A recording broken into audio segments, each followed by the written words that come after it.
오늘 우리에게 주시는 하나님의 말씀 예레미야 35장 1절부터 10절까지 말씀입니다. 예레미야 35장 1절부터 10절까지 말씀. 저와 함께 한 절씩 교독하시겠습니다. 요시야의 아들 여호야김이 유다 왕이었을 때에 주님께서 예레미야에게 이렇게 말씀하셨다. 너는 레갑 사람들을 찾아가서 그들에게 말하고 그들을 주의 성전으로 데려다가 어느 한 방으로 안내하여 그들에게 포도주를 마시게 하여 보아라. 그래서 내가 하바시냐의 손자요 예레미야라고 하는 사람의 아들인 야아사냐와 그의 형제들과 모든 이들과 레갑 가문을 모두 데려왔다. 나는 그들을 주님의 성전으로 안내하여 익다랴의 아들로서 하나님의 사람인 하난의 아들들이 쓰는 방으로 들어가게 하였다. 그 방은 고관들의 방 곁에 붙어 있고 살롬의 아들 문지기 마아세야의 방 위에 있었다. 거기에서 내가 레갑 가문 사람들에게 포도주가 가득 찬 단지와 잔들을 내놓고 포도주를 드시지요 하며 그들에게 권하였다. 그러나 그들은 이렇게 대답하였다. 우리는 포도주를 마시지 않습니다. 우리의 조상 레갑의 아들 요나답께서 우리에게 분부하셨습니다. 너희는 포도주를 마시지 말아라. 너희뿐만 아니라 너희 자손도 절대로 마셔서는 안 된다. 너희는 집도 짓지 말고 곡식에 씨도 뿌리지 말고 포도나무도 심지 말고 포도원도 소유하지 말아라. 너희는 언제까지나 장막에서만 살아라. 그래야 너희가 나그네로 사는 그 땅에서 오래오래 살 것이다. 그래서 우리는 우리의 조상 레갑의 아들 요나답께서 우리에게 명령하신 모든 말씀에 순종하여 우리와 우리 아내와 우리 아들과 딸이 일평생 포도주를 마시지 않았습니다. 우리는 거처할 집도 짓지 않고 포도원이나 농토나 곡식의 씨도 소유하지 않았습니다. 우리는 오직 우리의 조상 요나답께서 우리에게 명령하신 모든 말씀에 순종하여 그대로 실천하면서 장막에서 살았습니다. 아멘. 불편한 장막이 믿음을 키운다라는 제목으로 하나님의 말씀 선포하겠습니다. 예전에 어느 문화심리학자가 이런 통계를 낸 것을 본 적이 있는데 국민 소득이 2만 달러가 넘어가는 순간부터 그 국민들은 대체적으로 다 종교 활동을 등한시한다는 것이었습니다. 이것은 어느 시대, 어느 문명, 어느 종교와 가릴 것 없이 사람은 자기의 소유가 넉넉해지면 그만큼 종교 활동을 멀리한다고 합니다. 이것을 바꿔 말하면 모든 인간의 종교 활동에는 어느 정도 근원적인 마음, 그 심리가 있는데 그 심리가 뭐냐면 삶이 어렵기 때문에 믿음 생활을 하는 겁니다. 삶에 풀어야 할 숙제가 있기 때문에 각자가 믿는 신들에게 기도하는 겁니다. 삶이 넉넉하고 풍족한 사람은 굳이 기도하지 않아도 모든 것을 나의 힘으로 이룰 수 있기 때문에 당연히 종교 생활 같은 것에 크게 관심을 두지 않는 것이죠. 우리나라도 벌써 소득이 3만 달러가 넘어갔습니다. 그런데도 아직 이 한국 교회가 그래도 버틸 수 있는 것은 제가 볼 때 한국 교회 현재 주력 세대가 믿음의 3세대까지이기 때문인 것 같아요. 비유를 하자면 이제 일제 시대 때부터 믿음 생활을 했으니까 예를 들어 저희 할아버지가 일제 시대 때 믿으셨거든요. 그리고 저희 어머니, 아버지, 그리고 나 이런 식으로 딱 3대 정도까지는 그래도 조금 그게 유지가 된다고 볼 수 있겠는데 이제 저보다 어린 세대인 뭐 4대 세대부터는 어떨까? 다른 것 같기는 해요. 목사들도 이제 나름대로 계통과 계보가 있습니다. 잘 보면 알 수 있는데 제 스승 목사님께서도 이제 위에 또 스승이 계시고 그분들 다 이북에서 신앙생활 하신 분들이었거든요. 그러니까 이제 천호동 광성교회 설립하신 김창인 목사님이 이북에서 내려오셔서 교회를 개척하신 분이셨기 때문에 굉장히 철저하셨어요. 그래서 그분 밑에서 배웠던 목사님들도 당연히 다 깐깐하고 철저하셨어요. 그러니까 그 바로 밑에서 뭐 같이 목회를 배웠던 우리들도 비슷하게 가더라고요. 예배의 형태라든지 설교의 유형이라든지 이런 것들이 거기까지는 가요. 그런데 이제 제가 거의 이제 막내 제자급인데 그 다음부터는 또 다른 세대가 펼쳐지겠죠. 그것이 좋은지 나쁜지 모르겠지만 분명한 것은 가난한 시대에 믿음을 가졌던 사람들과 풍족한 시대에 믿음을 가지는 사람들은 믿음의 열정, 믿음의 어떤 방향이 완전히 다를 수밖에 없다는 겁니다. 내가 기도하지 않아도 이룰 수 있습니다. 내가 기도하지 않아도 문제를 해결할 수 있는 사람들이 왜 굳이 새벽에 나와서 이렇게 고난스럽게 기도를 하겠어요? 그렇죠?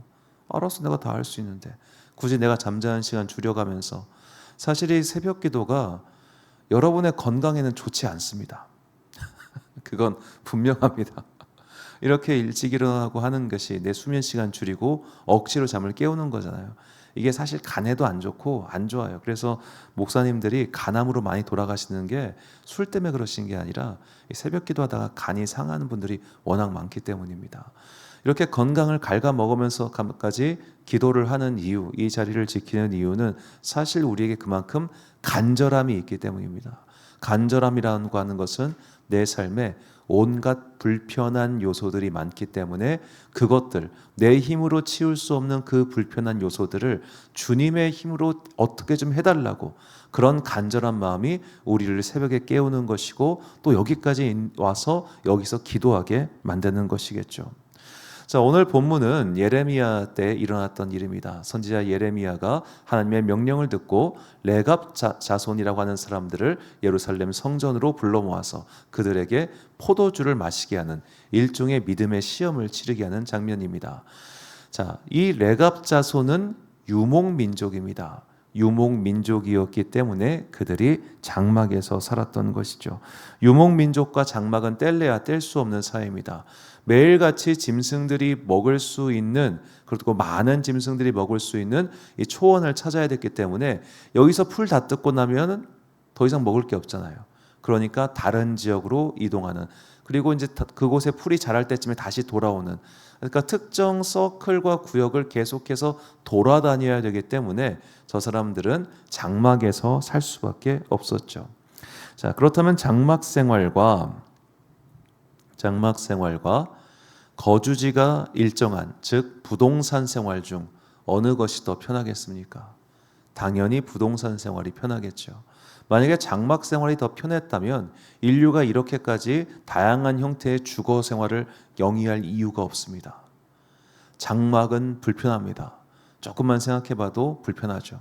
그러니까 야외 캠핑 같은 경우도 간 거 보시면 캠핑장이 있고 거기 안에 화장실이 있고 다 있으니까 가는 거지, 정말로 그냥 아무도 없는 허허벌판에서 정말 그런 와일드한 캠핑을 하시는 분들은 의외로 많지 않아요. 하다못해 자동차라도 들어갈 수 있어야지 거기다 그 많은 짐을 깔 수 있지 않습니까? 자동차도 할 수 없이 그냥 자기가 모든 짐 짊어내고 그런 캠핑을 하는 사람들은 거기 안에서 유튜브 같은 거 하지도 못해요. 전기도 없는데. 그런 식으로 우리가, 이게 불편한 거예요. 텐트 생활은 그냥 불편한데 이 레갑 자손은 그 불편함을 계속해서 견디고 있었던 겁니다. 자, 하나님께서 예레미야를 시켜서 그들의 믿음을 한번 시험해 보라고 하십니다. 본문 1절과 2절 말씀 보니까 유다의 요시야 왕의 아들 여호야김 때에 여호와께로부터 말씀이 예레미야에게 임하여 이르시되 너는 레갑 사람들의 집에 가서 그들에게 말하고 그들을 여호와의 집 한 방으로 데려다가 포도주를 마시게 하라 하시니라. 자, 그리고 나서 이제 본문을 보면 어느 방 어느 지역에서 누구와 함께 이것을 했는지를 명확하게 기록해 두고 계십니다. 자, 하나님께서 레갑 자손의 믿음을 모르시기 때문에, 혹은 그들에게 유혹거리를 던져놔서 그들을 한번 얘가 여기서 넘어지나 안 넘어지나 보시려고 포도주를 마시라고 하신 게 아닙니다. 그들이 얼마나 신실하게 이 어려운 믿음을 지켜왔는지를 너희들이 증인이 되어라 라는 의미에서 어느 방에서 누구와 함께 이 일을 했는지를 명확하게 기록해 두신 거예요. 그러니까 이 본문은 레갑 자손의 믿음을 칭찬하시기 위한 본문인 거예요. 너희 진짜 훌륭하다, 너희 진짜 대단하다 라고 말이죠. 자, 레갑의 선조 요나답이 이렇게 말을 했다고 합니다. 본문 6절과 7절 말씀 보니까 그들이 이르되 우리들은 포도주를 마시지 아니하겠노라. 레갑의 아들 우리 선조 요나답이 우리에게 명령하여 이르기를 너희와 너희 자손은 영원히 포도주를 마시지 말며 너희가 집도 짓지 말며 파종도 하지 말며 포도원을 소유하지도 말고 너희는 평생 동안 장막에 살아라. 그리하면 너희가 머물러 사는 땅에서 너희 생명이 길리라 하였으므로. 자, 레갑의 아들 선조 요나답이 더 이상 포도주를 마시지 말고 집도 짓지 말고 평생 동안 장막에 살아라라는 명령을 내렸다고 합니다. 자, 이 명령의 핵심은 너희는 유목민의 생활을 계속하라는 거예요. 포도주를 마시고 안 마시고는 사실 그 뒤에 따라오는 부차적인 것에 불과합니다. 유목민은 포도주를 마시지 않죠. 유목민은 젖, 마유주 같은 거, 그러니까 몽골 사람들이 먹는 마유주 같이 그렇게 젖을 발효한 거를 마시지 저런 포도주를 마시지를 않습니다. 물론 뭐 사서 마실 수 있겠지만 굳이 뭐. 자, 유목민의 생활을 계속하는 것은 불편한 일입니다. 여러모로 불편할 겁니다.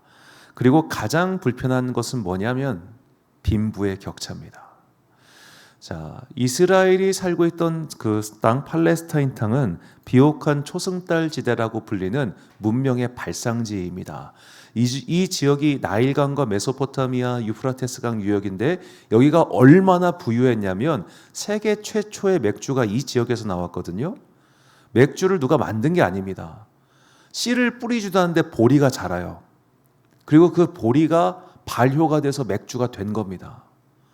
누가 보리를 심지도 않은데 그가 발효가 될 만큼 내비놔둘 만큼 그 땅은 그냥 뿌리기만 하고 관리를 안 해도 무언가가 나는 어마어마한 땅이었던 겁니다. 우리 땅이랑은 비교가 안 돼요. 우리나라 땅은 사실 굉장히 척박한 땅이에요. 굉장히 척박하니까 땅의 지력을 북돋기 위해서 온갖 짓을 다 하잖아요. 뭐 콩을 심기도 뭘 하고 다 하잖아요. 근데 여기는 그럴 필요가 없었던 땅이에요. 자, 제가 수요일 날도 이거 한번 쭉 강의를 했었는데 이 나일강 일대의 이집트가 왜 굳이 얘네가 그 당시 세계 최강 대국이었는데 기원전 20세기 무렵에 왜 다른 지역까지 안 갔냐면은 자기 지역만으로도 너무나 풍족해요. 굳이 딴 데를 볼 필요가 없는 거예요. 그러니까 가지를 않았어요. 나일강만으로도 넘쳐나니까.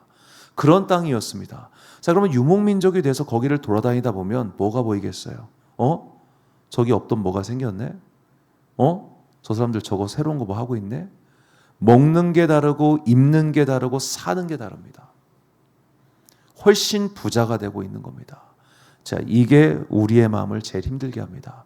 사람은 가난이라고 하는 절대적인 상태 때문에 무너지는 게 아니라 상대적 가난에 무너지는 겁니다. 모두가 가난하면 내가 가난한지도 몰라요. 모두가 못 먹으면 내가 못 먹고 사는지도 몰라요. 누군가는 잘 살아요. 그런데 그 잘 사는 게 많아요. 나만 어려워. 나만 힘들어. 그런 마음이 딱 들어가는 순간 이 생활을 유지할 수가 없는 겁니다. 레갑의 자손이 정확히 어느 지파, 어느 족속 출신인지는 성경에 나와 있지 않습니다. 이스라엘 민족이거나 혹은 이제 출애굽할 때 함께 갔던 여러 잡족 중 하나이거나 뭐 그럴 여러 가지 가능성이 있는데 분명한 것은 이들이 이 가나안 땅에 들어가기 직전에 저기 가서 정착하고 살았다가는 우리가 하나님께 받은 이 믿음을 유지할 자신이 없는 거예요. 왜 하나님께서 이스라엘 민족에게 정말로 온갖 규칙, 그 광야에서 너희들 이거 지켜야 되고 이거 지켜야 되고 저거 지켜야 막 규칙을 정말 빼곡하게 정해 주시잖아요. 왜냐하면 정착 생활, 즉 유목민이었던 이들이 이젠 농경 생활로 들어가는 거예요. 농경 생활로 들어가는 순간부터 빈부격차가 생기고요. 여러 가지 사회적 문제가 생기고 거주를 하면서 누군가는 잘 살고 누군가는 못 사는 그런 여러 가지 일들이 발생하기 때문에 그리고 무엇보다 앞서서 그들보다 농경 문화를 구축하고 있었던 바알 신앙의 유혹에 넘어갈 가능성이 지대하기 때문에 정말로 경고의 경고를 거듭하신 겁니다. 바알 신앙이 여호와 신앙보다 뛰어나기 때문에 그들이 넘어간 게 아니에요. 그 바알 신앙을 하고 있는 사람들이 잘 살았기 때문입니다. 훨씬 잘 살아요. 우리도 만약 우리 주변 사람들이 어떤 특정 종교를 믿고 있어요. 근데 그 사람들이 다 잘 살아. 그러면 마음속에 저기도 뭔가 특별한 게 있는 거 아닐까? 라는 생각 안 하겠습니까? 사람은 다른 사람의 삶의 모습에 영향을 받게 되어 있는 거예요. 그런데도 그 레갑 자손은 그 믿음을 지켰다는 겁니다. 어떻게 이것이 가능했을까? 이것은 단순히 아버지가 자식한테 야, 이거 우리 가문의 전통이니까 지켜야 된다. 너 지켜. 이렇게 한다고 될 수 있는 게 아닙니다. 그 많은 누대를 걸쳐가면서 나는 도저히 우리 조상이 이런 거 못 지키겠어. 내가 왜 이렇게 살아야 돼? 왜 이렇게 내가 가난하게 살아야 돼? 내가 왜 이렇게 불편하게 살아야 돼? 내가 왜 이렇게 어리석게 살아야 돼? 라는 생각을 품은 사람이 왜 없었겠어요? 단순히 이거 지켜야 돼? 오케이? 한다고 해서 아랫사람이, 자식들이 그거 지키는 거 아니잖아요. 이 어려운 일을 어떻게 그 다음 세대가 지켰을까요? 그 다음 세대 또한 하나님을 믿는 믿음을 체험했기 때문입니다. 자, 우리가 자녀들에게 유훈을 남길 수는 있습니다. 다음 세대에게 이렇게 살아야 네가 복받고 이렇게 살아야 네가 잘 산다고 하는 어떤 메시지를 남길 수는 있습니다. 그러나 그들이 그것을 받아들여서 지키는 건 별개의 문제입니다. 그것을 받아들이고 지키게 하는 것은 그들 각자에게 믿음이 생길 때만 가능한 겁니다. 그들 각자에게. 어려운 삶, 불편한 삶은 결국 그 다음 세대도 그 불편한 삶 속에서 하나님을 만나지 않으면 지키지 못하는 거예요. 아무리 부모가 너 예배 드려야 된다, 너 가서 뭐 해야 된다 해도 걔네들이 중학생까지는 그렇게 해요. 고등학생 때부터는 자기가 무언가 마음속에 분명한 결단이 없으면 안 해요. 친구 따라 교회 간다? 그것도 중학생 때까지예요. 중학생만 돼도 사실 그렇게 안 해. 요즘은 딱 초등학생 때까지인 것 같아요. 제가 자랑은 아니고 저의 실패 사례인데 이걸 주일날 얘기할까? 주일날 한 번 더 얘기할 것 같아요. 제가 이제 전도사 생활을 시작했던 교회가 교회 학교 인원수만 2,000명이었던 교회입니다. 각 학년당 학생 숫자가 120명이었어요. 제가 갔을 때 초등학교 6학년 부서였는데 애들이 120명에 교사가 20명이 넘었습니다. 전체 교사 영아부, 유아부, 유치부, 초등부, 중등부, 고등부, 청년부 교사까지 하면 교사만 600명이었습니다. 굉장히 큰 교회죠. 우리 교단에서 교회 학교 사이즈가 그 교회보다 큰 교회가 전국에 2개밖에 없었을 정도로 정말 큰 교회였습니다.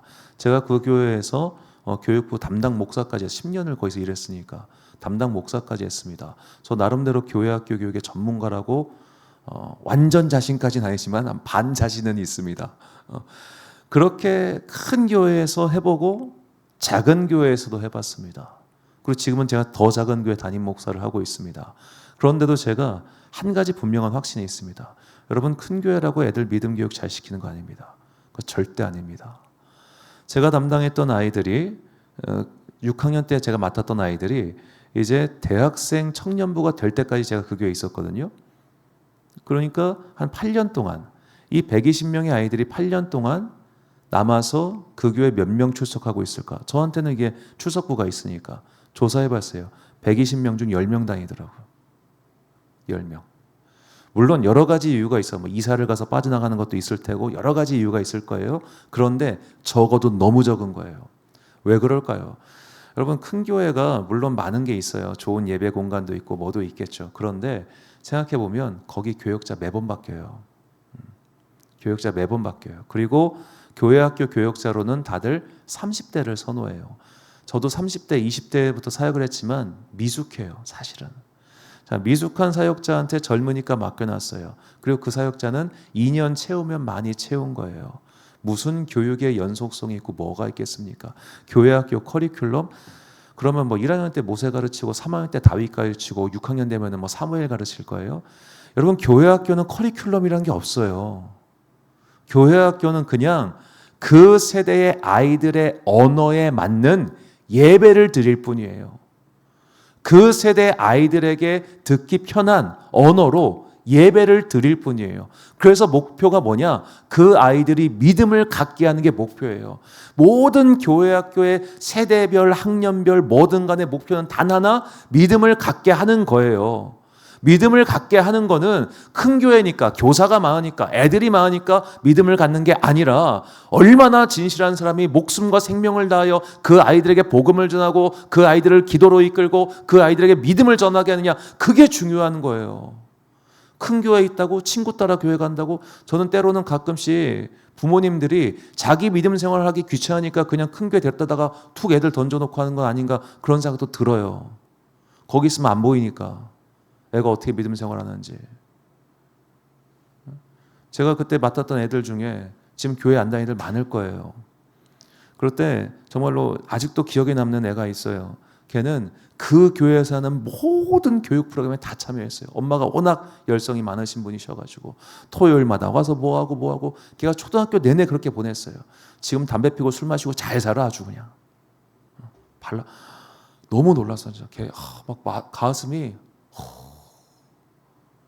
그게 참 뭘까? 여러분, 제발 다음 세대의 믿음의 교육을 너한테 맡기지 마세요. 그거 안 됩니다. 큰 교회 갔으니까 괜찮을 거다. 거기가 물론 사람도 많고 많은 자원도 있으니까 재미있어 하겠죠. 재미있어서 교회 다니는 거 초등학교 때까지라니까. 그 다음부터는 본인의 결단이 아니면 이거 못해요.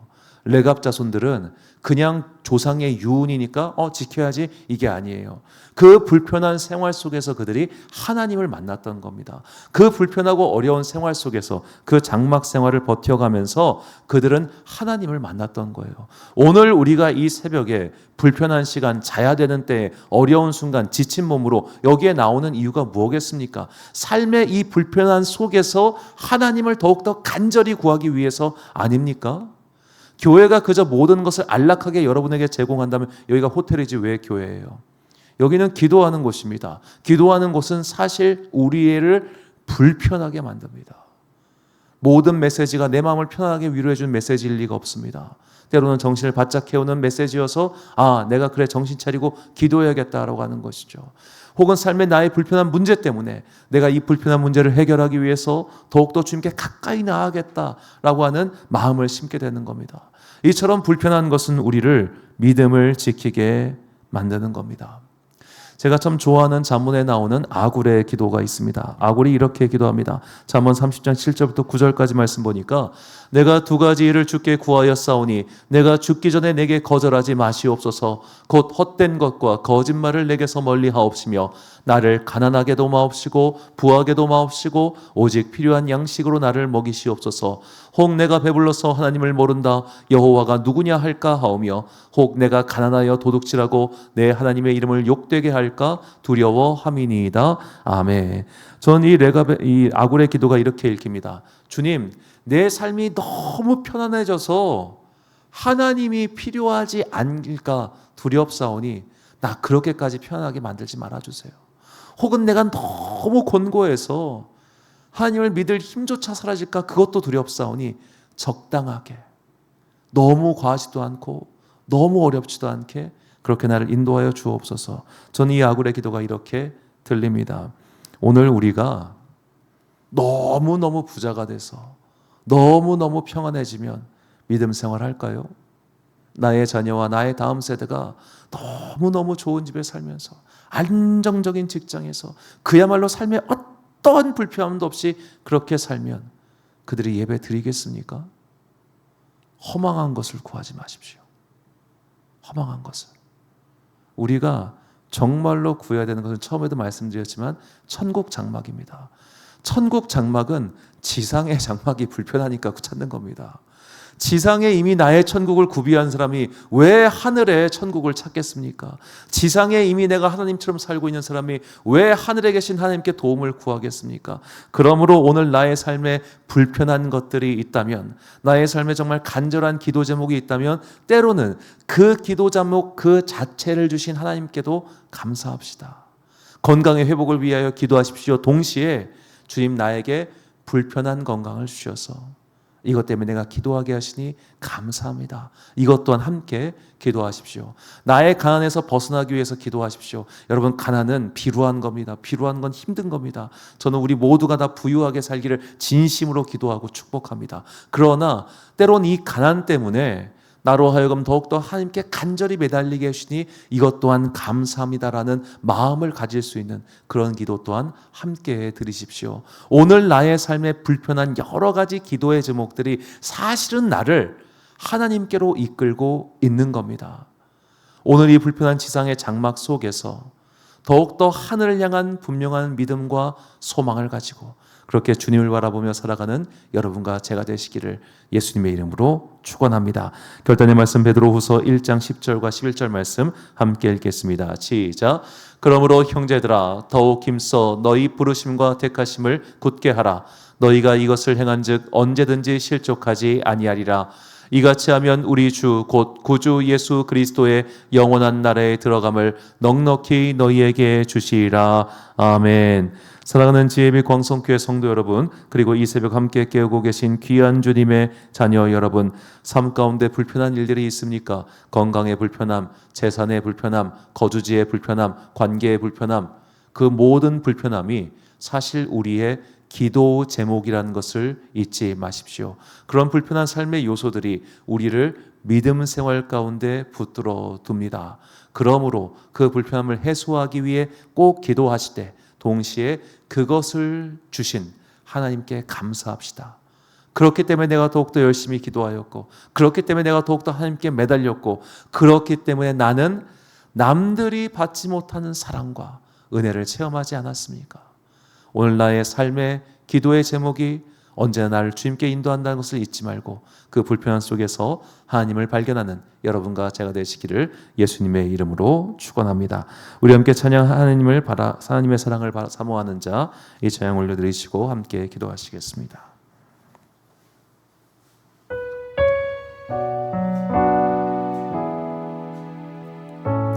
하나님의 사랑을